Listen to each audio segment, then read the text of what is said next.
آج ہم سب یہ احتجاج میں اکٹھے ہیں اور تاریخ تحفظ ناموس رسالت کے زیر اہتمام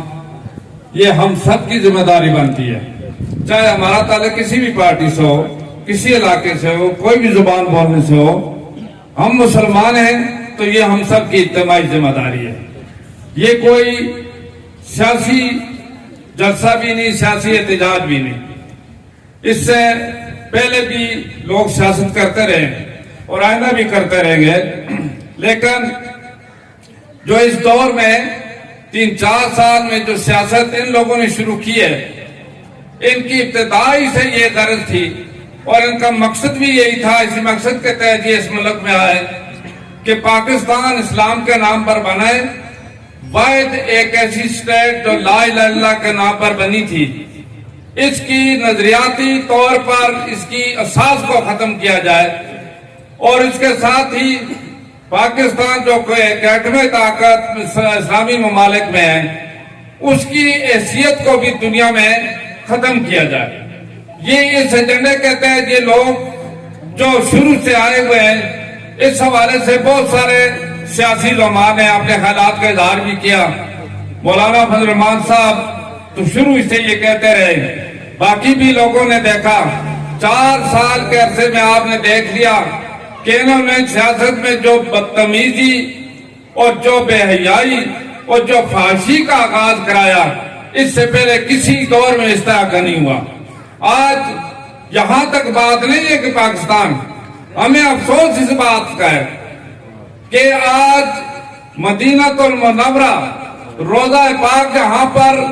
کہ جس طرح ابھی شاہ صاحب نے بات کی، دعوت اللہ شاہ صاحب نے کہ 4 سال وہاں پڑھتے رہے، کسی کتے کو بھی بھونکتا ہوا نہیں دیکھا۔ وہاں پر اونچی آواز سے کوئی بھی مسلمان وہاں بات نہیں کرتا، ادب احترام اس طرح کا ہے، کیونکہ اللہ رب العزت کا حکم ہے۔ قاضی صاحب بیٹھے ہوئے ہیں، قرآن مجید میں حکم اللہ تعالیٰ کی طرف سے کہ نبی پاک صلی اللہ علیہ وسلم کی آواز سے اونچی آواز کسی کو کرنے کی اجازت نہیں ہے۔ صحابہ اکرام، جلیل القدر صحابہ اکرام کتنے ادب اور احترام سے گفتگو کرتے تھے، کیونکہ رسالت مآب صلی اللہ علیہ وآلہ وسلم نبیوں کا بھی بادشاہ، انبیاء کا بھی سربراہ اور پھر آخری نبی، اس وجہ سے یعنی ہر لحاظ سے اس میں اللہ تعالیٰ نے جو حکم کیا اس کے مطابق وہ عمل کرتے تھے۔ ہمیں افسوس ہے، اس پر جتنا بھی افسوس کیا جائے وہ کم ہے۔ یہ ہمارے ایمان کی کمزوری ہے کہ آج ہم مسلمان جو کہ مطالبے کرتے ہیں، مطالبے نہیں بلکہ ہمارا یہ فرض بنتا ہے کہ ایسے حرکات کرنے والوں کے خلاف کیفر کردار تک ان کو بچایا جائے، کارروائی کی جائے ان کے خلاف، ان کو ایسا سبق سکھایا جائے کہ کسی کو جرت بھی نہ ہو سکے کہ ایسا اس طرح کا قدم اٹھا سکے۔ یہ ملک اب بھی اللہ کے فضل و کرم سے مسلمانوں کا ملک ہے اور یہاں پر جو 97% مسلمان ہیں، جو غیر مسلم ہیں وہ بھی احترام کرتے ہیں۔ ہم نے جب رسالت مآب صلی اللہ علیہ وسلم کے ناموس سے رسالت بل کی جو ترمیم اسمبلی میں لائے تھے، مجھے یاد ہے کہ اسمبلی میں تمام ممبران نے اس کی حمایت کی اور وہاں پر ایک ہندو ممبر تھا، اس نے بھی اس کی حمایت کی کہ گستاخی رسول کی سزا صرف اور صرف سزائے موت ہونی چاہیے۔ یہاں پر تو ایک اسمبلی کے ایک ہندو ممبر اس نے بھی حمایت کی، ایک سکھ ممبر نے بھی حمایت کی، لیکن ایک مسلمان جو کہ اپنے آپ کو ایک مسلمان ملک کا سربراہ بھی سمجھتا ہے، ملک کا وزیر اعظم بھی رہا ہے،